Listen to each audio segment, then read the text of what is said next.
நீ சூட்டும் பூவுக்காக நெடுங்கூந்தலாடுது, நீ வைக்கும் பொட்டுக்காக நடுநெத்தி வாடுது.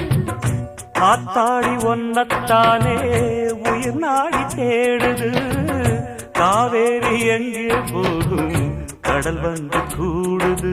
அந்திப் பொழுதில் தென்னங்கிளையில் தென்றல் கூத்தாட, மையை எழுதி மஞ்சள் குருவி கையை கோத்தாட. அடங்காத ஆசை கொண்டு நானும் போராட, உனக்கென பிறந்தவ ரெக்க கட்டி பறந்தவ இவதான். என விட உனக்கு இங்கு மனசுக்கு பிடிச்சவ எவதான்.